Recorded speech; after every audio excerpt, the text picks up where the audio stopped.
We've departed from our campsite at Misery Pond in the Somerset County backcountry, with hopes to pursue more technical driving deep in the North Maine woods. Our goal today? Go beyond the typical logging roads and find trails that might challenge our vehicle's capabilities and drivers' comfort levels.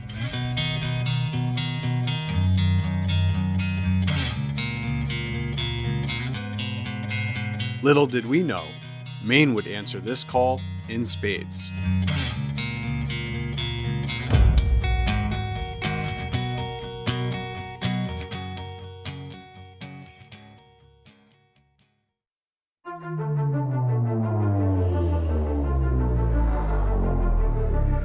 In this series, we'll experience Maine through the seasons, covering 6 days of adventure travel as we move from the coastline to the ancient logging roads of the North Maine woods.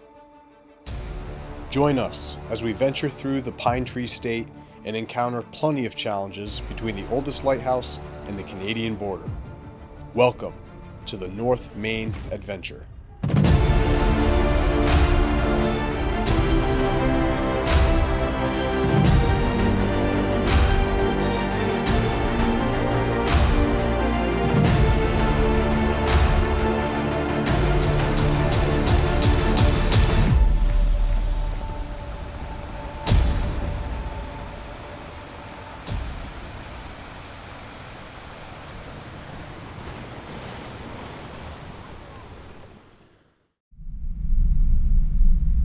We made our way back to Route 201 to gain some cell service and plan our route for the day.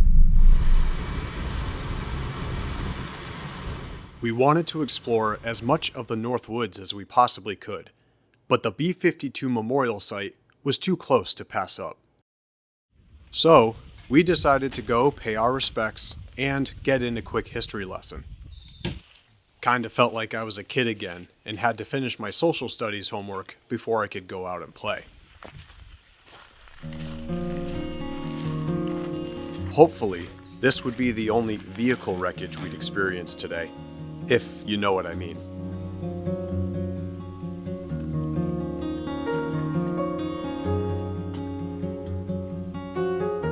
Seeing all this twisted metal dispersed throughout the woods is so eerie.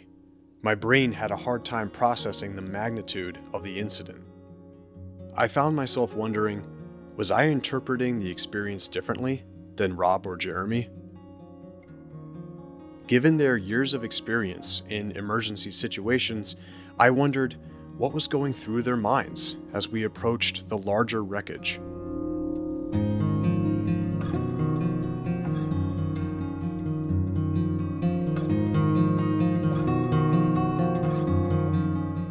On January 24, 1963, this U.S. Air Force Boeing B-52 lost its vertical stabilizer during a low-level flight. It crashed here on the southern slope of Elephant Mountain, killing 7 of the 9 crew members.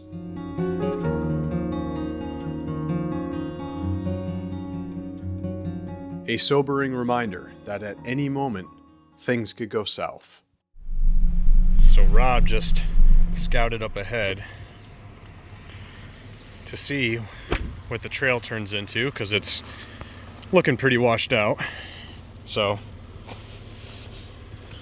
I'm gonna grab my walkie-talkie, communicate with him. Rob, do you copy? Yeah. How's it looking? You make it up to the top? Not all the way to the top. Trying to get a nice shot of you guys coming up and over the hill. Oh, what a pal.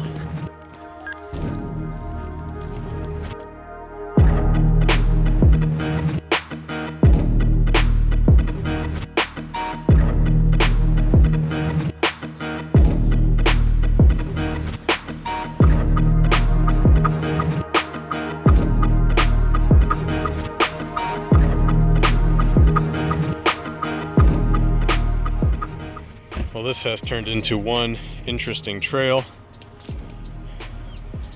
Very happy that I spent some time with OEX, the Overland experts, last week, learning how to properly drive off-road.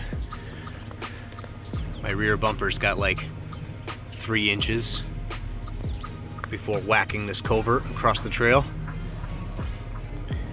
This is how it's been, slow moving. We went from maintained logging roads to unmaintained trails with some pretty decent washout. We got a really heavy downpour last night, which probably made this a little worse. That's the name of the game.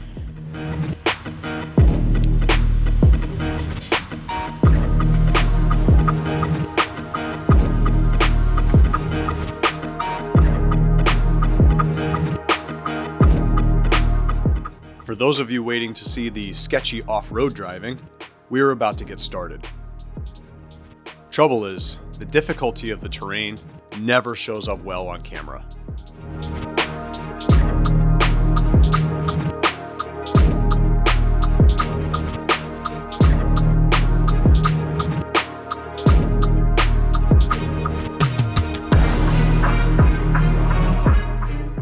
Per Jeremy's suggestion, which is extremely smart, we are going to take this one at a time.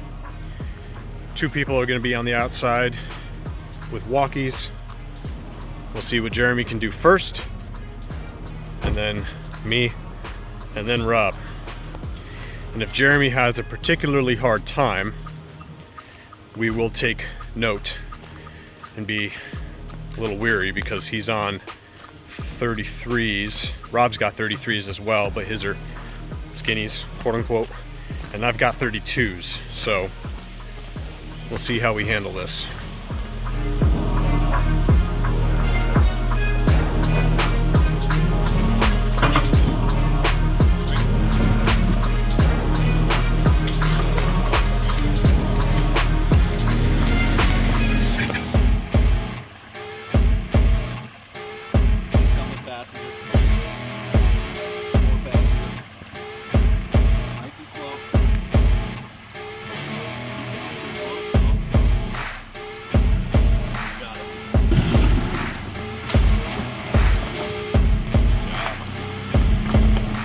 What happens when you're using a long wheelbase.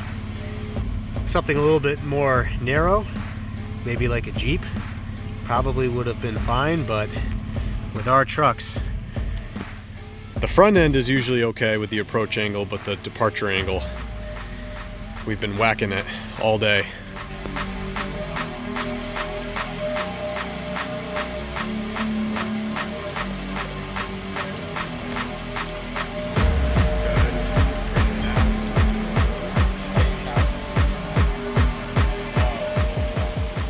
Since these trucks are handling the rugged terrain so well, now might be the perfect time to run through each of our builds.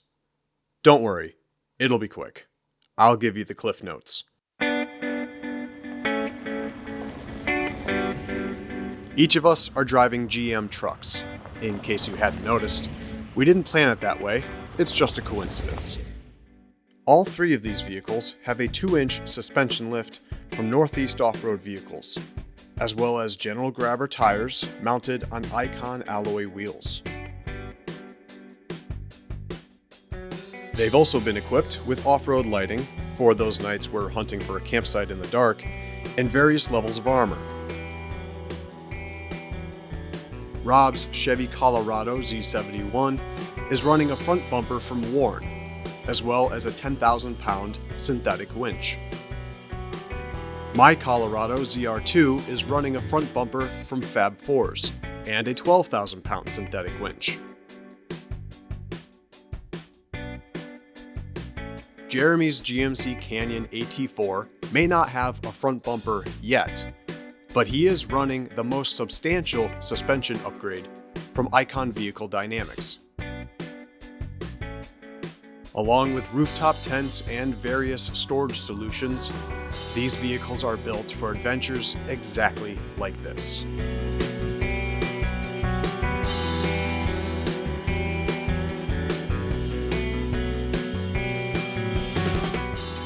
What is that? Unbelievable. Unbelievable. Didn't think we'd come across this. Wasn't supposed to be here. Onyx is currently lying to us, perhaps? There was no signage along the trail that said that there was a gate ahead. There was no signage that said trail was closed or roads closed. We literally came up to that washed out section, the first one that was really bad. Mm-hmm. And I looked at Jeremy and he goes, we're too close to the end of the trail to turn around at this point. We literally are at like around this Yeah, bend. it's around right. the bend is. You got a crossroads, there's a sign right there. And ironically, we have to turn around. We have to turn around anyway. Oh, whoops. The chain broke. Just kidding. It seemed as though Maine was beginning to test us. Just as we were starting to feel confident in our off-road driving and navigation, we experienced a turn of unfortunate events.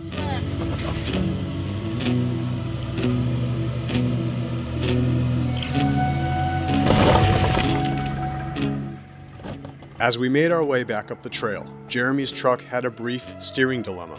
Rob began feeling a little under the weather, and I discovered the limits of my brand new bed rack. So the thing about driving all of these back roads, washboard, partially maintained or unmaintained sections is they can rattle your bolts like crazy. And my headache rack section there just came loose, and as you can see, it is falling down a little bit.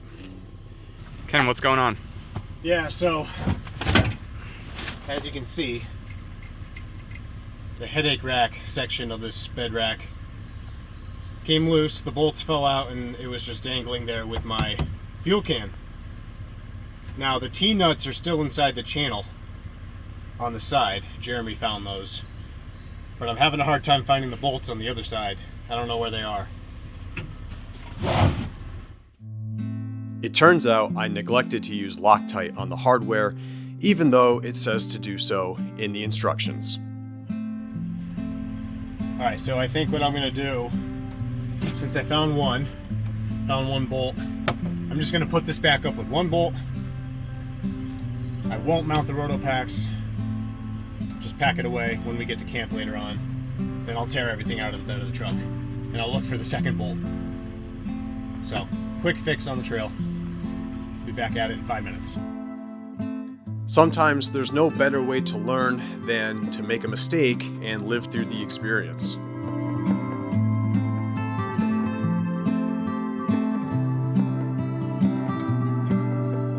After spending the next few hours moving at a snail's pace through the woods, we realized that we probably wouldn't make it to our preferred destination for the afternoon. We were hoping to get to a beautiful site called Gauntlet Falls, which is supposed to be one of the most beautiful waterfalls in the state of Maine. But getting turned around on the trail just cost too much time, so we elected to hit a brief section of pavement to make up some miles. And then Maine rewarded us with another stellar campsite.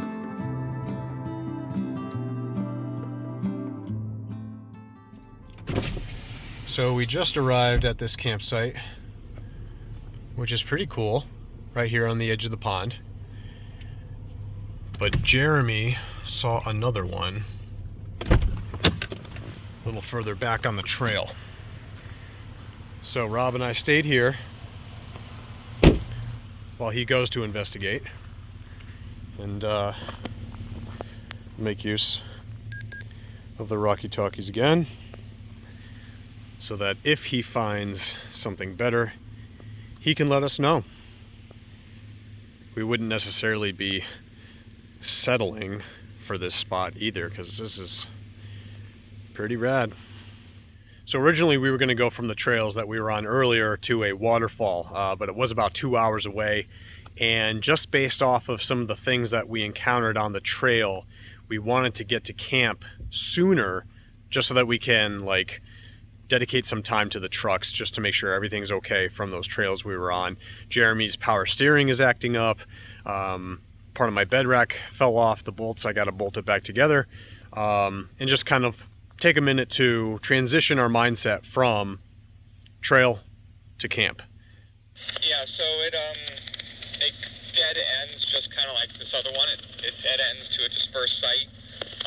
Somebody's already there though, but then there's a gate that leads down to like a private property boathouse right on the lake. So I heard gate, I heard boathouse, and somebody already at the other spot. Yeah, essentially.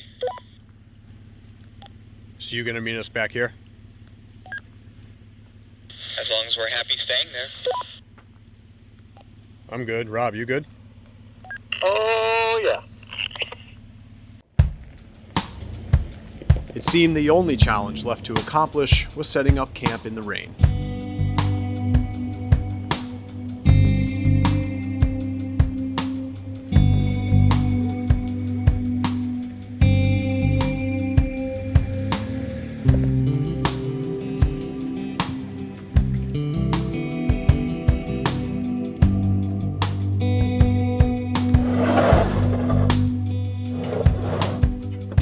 I think there's something to be said about the power of a positive mindset. Things rarely go according to plan during trips like this, and yet those tend to be the ones that are most memorable. You encounter some unexpected rain, have a mishap on the trail, maybe even forgot to pack an essential item. But as long as nobody's hurt, I'd say it all just makes the experience better.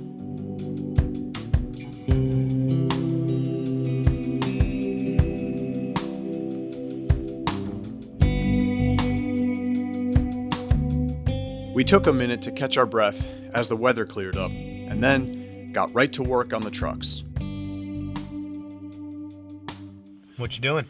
Just spraying my power steering module connector with some cleaner, because that's what's been causing my power steering issue. All right, so it's gotten to about that time at camp. Things are finally set up.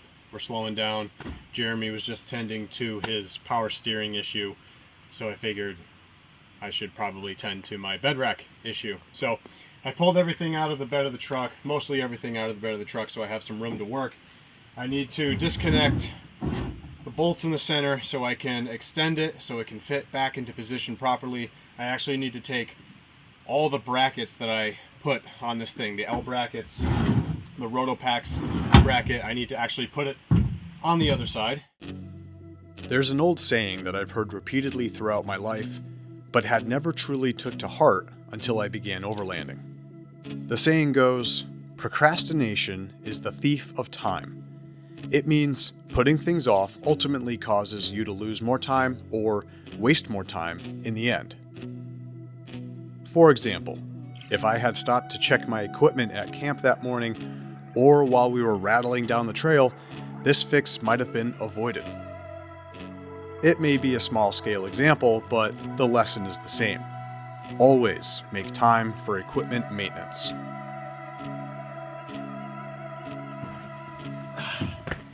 Thank you to Rob and Jeremy for offering their useful insight, making it work. Dinner time! Dinner time. Dinner time! Perfect timing, sir. Food's ready.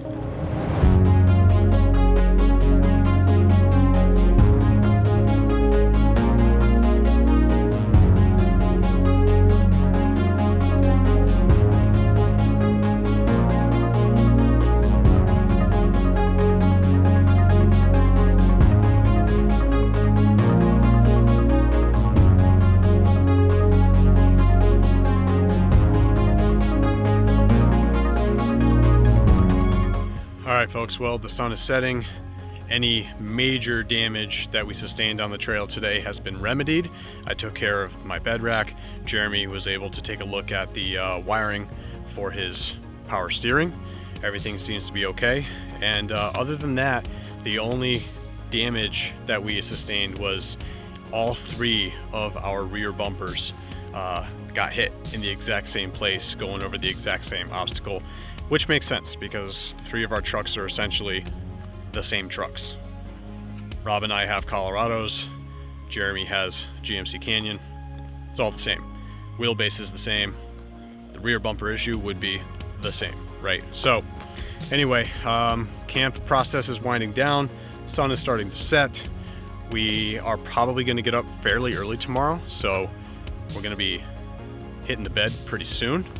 And the goal for the morning is to get up early enough to possibly hit that waterfall that we were not able to reach today. And maybe if we get up early enough, we'll be able to see some wildlife. I would love to see a moose while I'm up here in Maine. I understand, kind of a long shot. Everybody always expects to come up here and find moose every 5 feet, and maybe you don't. I'd love to. So I imagine early in the morning would be more likely. Anyway, I'm going to see you guys tomorrow, and be ready for another day of adventure. And what a day of adventure it will be. In the next episode of the North Maine Adventure, we'll stumble across one of Maine's most iconic logging routes, the 96-mile Golden Road. And it's there that plans to conquer this road in its entirety are set in motion. Join us next time as the air cools, the leaves change, and the Maine wilderness shows her true colors.